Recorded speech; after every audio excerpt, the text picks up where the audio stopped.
میرے عزیز، کچھ لوگ ایسے ہیں جن سے عذاب قبر ہوگا ہی نہیں۔ میرے رسول کریم صلی اللہ تعالی علیہ وسلم نے ارشاد فرمایا کہ جو اللہ کے راستے میں شہید ہو گیا، یہ سنن نسائی میں موجود ہے، اسے عذاب قبر نہیں ہوگا، بلکہ ایک حدیث میں تو فرمایا حساب کتاب ہی نہیں ہوگا، اللہ بغیر سوال جواب کے جنت عطا فرما دے۔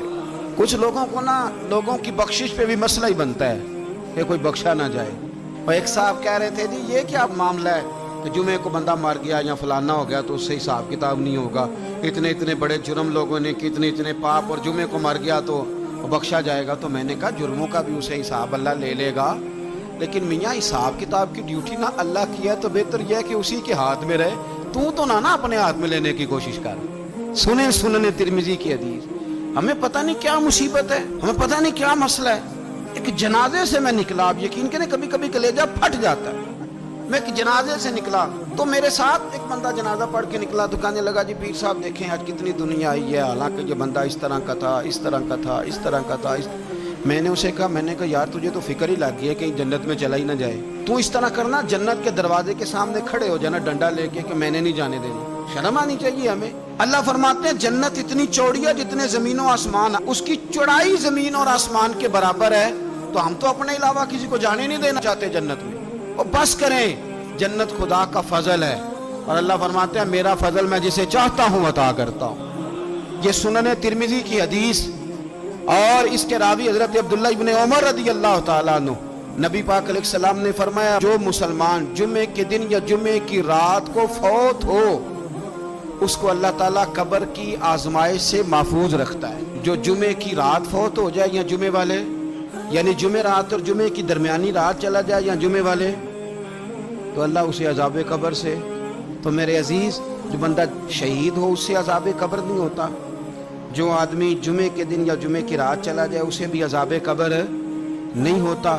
اور میرے رسول کریم صلی اللہ تعالی علیہ وسلم نے فرمایا جو بندہ ایک دن اور ایک رات، یہ حدیث صحیح مسلم میں، سنن ترمذی میں، مصنف عبد الرزاق میں موجود ہے، ایک دن اور ایک رات اللہ کی رضا کے لیے اسلامی سرحد پہ پہرا دے۔ میں اور آپ سوئے ہوئے ہیں، لیکن وہ لوگ جو فوجی بارڈروں پہ کھڑے ہیں، دیکھو مدینے والے محبوب کس کس پہ کرم فرماتے ہیں۔ ساری عمر نہیں، 24-25 سال کی سروس نہیں، فرمایا ایک دن اور ایک رات اللہ کی رضا کے لیے جو اسلامی سرحد پر پہرا دے، مسلمانوں کو کافروں سے بچائے، رب اسے عذاب قبر نہیں دے گا، اسے اللہ تعالیٰ اپنے فضل سے معاف فرما دے گا۔ ایک رات اور ایک، آپ کیا سمجھتے ہیں کہ ان فوجیوں کی کوئی چھوٹی شان ہے؟ ان کا کوئی چھوٹا مرتبہ ہے؟ ایک دن اور ایک رات اگر یہ پہرا دیں تو اللہ انہیں اتنا انعام عطا کرتا ہے۔ اسی طرح سن لو، یہ ذرا غور سے سننا، ابن ماجہ کی حدیث، اور اس کے علاوہ مسند ابو یعلا میں موجود حدیث کے راوی حضرت ابو ہریرہ رضی اللہ تعالی عنہ، حضور صلی اللہ تعالی علیہ وسلم نے فرمایا جو شخص بیماری سے فوت ہوا، قربان جاؤں میرے محبوب نے بیماری کا نام ہی نہیں لیا، فرمایا کوئی بھی بیماری ہو، فرمایا جو آدمی بیماری سے فوت ہوا اللہ اسے شہادت کی موت عطا فرمائے گا، اور وہ عذاب قبر سے اور قبر کے امتحان سے بھی محفوظ رہے گا، اور حضور فرماتے ہیں اس کو صبح اور شام جنت کے باغوں میں سے رزق دیا جائے گا۔ جو کسی بھی بیماری سے مرا، یہ لوگ بیماری سے مر رہے ہیں تو لوگوں نے اچھوت سمجھ رہے ہیں، اچھوت، یہ اچھوت نہیں ہے، اس لیے کہ لوارث نہیں، یہ خدا رسول کے ماننے والے ہیں، تم انہیں اچھوت کہہ رہے ہو، اور مدینے والے رسول انہیں شہید فرما رہے ہیں۔ حضور نے فرمایا جو بیماری سے مرے شہید ہے، وہ قبر کے عذاب سے محفوظ رہے گا اور جنت کے باغوں میں سے اللہ رزق دے گا۔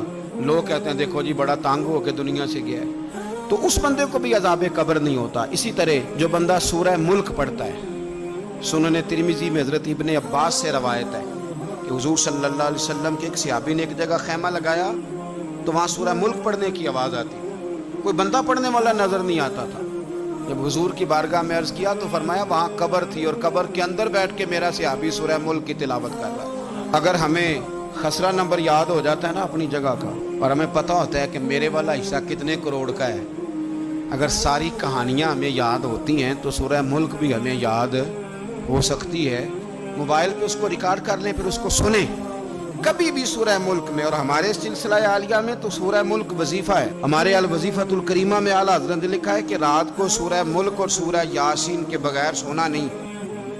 سورہ ملک اتنی شاندار صورت ہے کہ نبی پاک صلی اللہ علیہ وسلم نے فرمایا یہ قیامت کے دن اللہ کی بارگاہ میں ناز سے جھگڑا کرے گی اور کہے گی اے اللہ، یہاں تو میرے پڑھنے والے کو جنت عطا فرما یا مجھے قرآن پاک سے علیحدہ کر دے۔ تو رب کریم پھر اپنے فضل سے پڑھنے والے کو جنت عطا کرے گا۔